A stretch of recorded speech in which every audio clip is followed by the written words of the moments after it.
नमस्कार। दवाइया में आपका स्वागत है।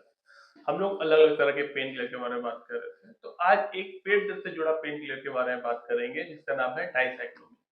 डाइसाइक्लोमिन एक ऐसा पेन किलर है जो आपको एंटी स्पाज़्मेटिक, एंटी कोलिनर्जिक या एंटी मस्कुलिनिक क्लास से बिलॉन्ग करता है। आप किसी भी क्लासेस को ले सकते हो। ठीक है? इसका जो केमिकल नेचर होता है वो टर्शियरी अमीन नेचर का होता है। अमूमन जो फर्स्ट लाइन ऑफ ट्रीटमेंट होता है पेट दर्द के लिए, उसमें इसको प्रिस्क्राइब किया जाता है, लेकिन इसका प्रिस्क्रिप्शन आपको पैरासिटामोल के साथ कॉम्बिनेशन में ज़्यादा अच्छा इफ़ेक्ट देता है, तो उसके साथ करते हैं। जो मेनली एक ब्रांड नेम के साथ आता है, वो है आपको साइक्लोपाम, जो हर कोई ऑलमोस्ट जानता है। इसके अलावा और भी ब्रांड नेम है इसके, लेकिन साइक्लोपाम नाम से ये आपको ज़्यादातर देखने को मिल जाएगा। ये आपको सिरप फॉर्म में बच्चों के लिए मिलेगा, टैबलेट फॉर्म में बड़ों के लिए मिलेगा और आपको इंजेक्शन फॉर्म में, इंट्रामस्कुलर फॉर्म में आपको देखने को मिल जाएगा।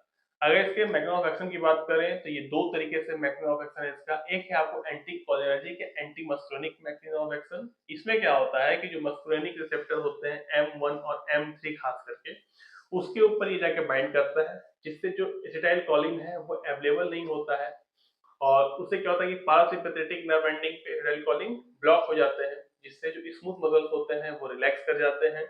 स्पैज़म देखने को नहीं मिलता है और जो जीआई मोटिलिटी होती है वो भी रिड्यूस हो जाती है। तो पेट दर्द से आराम मिल जाता है। सेकंड जो इसका मैकेनिज्म ऑफ एक्शन है वो है आपको डायरेक्ट मायोट्रोपिक इफेक्ट, यानी कि ये डायरेक्ट स्मूथ मसल्स पे काम करता है। पारासिम्पैथेटिक नर्व एंडिंग से कोई लेना देना नहीं है। उसकी वजह से जो स्मूथ मसल्स होते हैं वो रिलैक्स हो जाते हैं और दर्द कम हो जाता है। तो ये दोनों जो कॉम्बिनेशन है, इस कॉम्बिनेशन की वजह से विसरल और इंटेस्टाइनल स्पैज़म जो होते हैं वो खत्म हो जाते हैं। क्रैम्प्स यानी पेट में मरोड़ कम हो जाता है और दर्द कम हो जाता है। पेन को रिड्यूस कर देता है। अगर फार्माकोकाइनेटिक की बात करें तो इसका फार्माकोकाइनेटिक बहुत ही बेहतरीन है। ओरल फॉर्म में ये बहुत अच्छे तरीके से बॉडी में एब्जॉर्ब हो जाता है, पूरे बॉडी में डिस्ट्रीब्यूट हो सकता है, ब्लड ब्रेन बैरियर को भी ये पास कर जाता है। उसके बाद इसका जो आपको हाफ लाइफ है वो लगभग 2 से ढाई घंटे का होता है। इसका जो ऑनसेट ऑफ एक्शन होता है वो आपको लगभग ओरल फॉर्म में 30 मिनट का होता है और जो आईएम फॉर्म होता है उसमें लगभग 10 मिनट का होता है। लिवर में इसका मेटाबॉलिज्म होता है और यूरिन के माध्यम से बॉडी से बाहर निकल जाता है। अगर इसके डोज की बात करें तो इसका डोज एडल्ट में 10 से 20 mg दिन में 3 से 4 बार, और अगर हम लोग पेरेंटल फॉर्म में या इंट्रामस्कुलर फॉर्म में बात करें तो आपको 10 से 20 mg उसमें भी है हर 8 घंटे पे। बच्चों का जो डोज है उसमें थोड़ा सा प्रॉब्लम है। 6 महीने से छोटे बच्चों को ये प्रिस्क्राइब नहीं करना चाहिए क्योंकि उसमें सीएनएच डिप्रेशन देखने को मिलता है। तो ध्यान दीजिएगा कि कभी भी गलती हो जाता है, 6 महीने से छोटे बच्चों को प्रिस्क्राइब ना करें। ठीक है? ऐसे बॉडी वेट के हिसाब से और बच्चे का क्या एज है उसके हिसाब से दवा प्रिस्क्राइब हो जाता है, लेकिन जो एवरेज डोज है वो 5 से 10 mg दिन में 3 बार हो सकता है या 2 बार हो सकता है। यूजर्स की बात कर लेते हैं। तो यूजर्स की बात करने से पहले अगर आप हमारे चैनल पे नए हैं तो प्लीज सब्सक्राइब जरूर कर दीजिए। अगर आपको ये वीडियो पसंद आता है तो बाकी लोगों में शेयर जरूर कीजिएगा और लाइक करना ना भूलिएगा। यूजर्स की बात कर लें तो मैंने जैसे कहा ये फर्स्ट लाइन ऑफ ट्रीटमेंट है, यानी किसी भी तरह का पेट दर्द है वहां पे इसे यूज कर सकते हो। अगर मेडिकल भाषा में बात करें तो इरिटेबल बॉयल सिंड्रोम, यानी कि पेट का वो तकलीफ जिसमें पेट दर्द स्टार्ट हो जाता है, ब्लॉटिंग होती है, गैस बनता है, कॉन्स्टिपेशन हो सकता है, डायरिया हो सकता है। ठीक है? और पेट में बहुत ज्यादा मरोड़ होता है, उसको बोलते हैं इरिटेबल बॉयल सिंड्रोम। इसके अलावा फंक्शनल बॉयल डिसऑर्डर या फिर फंक्शनल बॉयल सिंड्रोम भी बोल सकते हो, इसमें पेट में मरोड़ होकर बाथरूम होना और दर्द होना।